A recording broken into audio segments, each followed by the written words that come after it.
Hello Space Watchers, and welcome back to our weekly nugget where we analyze the news of the week. This time we have a special setup. We are here guest of the DLR IAC, so this is live from IAC. It's going to be a bit of a comment of what I observed during the past 4 days of the most important international space conference in the world.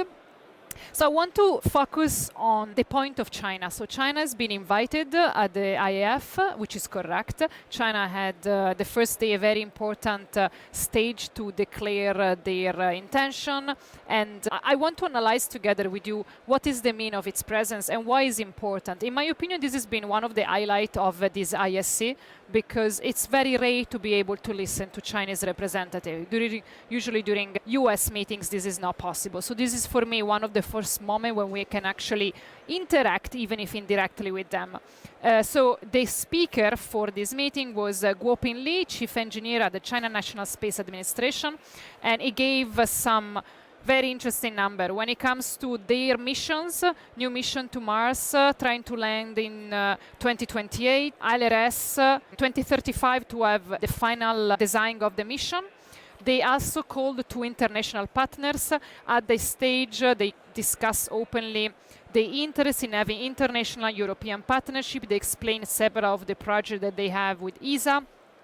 They also gave us a bit of upcoming plans for Chang'e. We're going to have Chang'e 6 in 2026, and that's for the South Pole and searching for water ice. And then we're going to have Chang'e 8 in 2028, South Pole on the moon again. So it also highlights, obviously, the political interest of China towards the moon. They're having so many missions going towards the South Pole.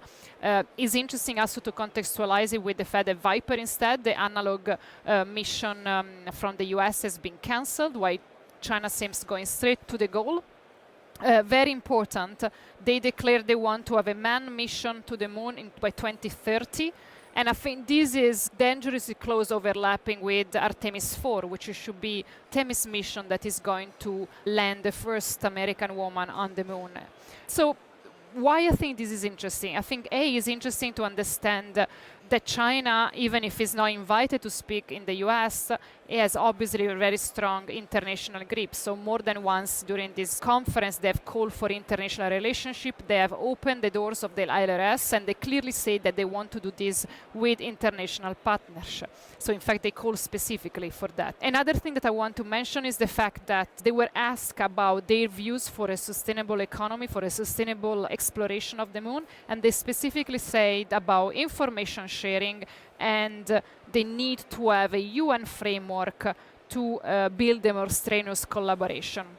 And I think these 2 points are quite interesting. The first one, because when it comes to information sharing, the US often points the fact that China does not share information. So it's interesting to see how the Chinese propaganda and the US propaganda kind of clash.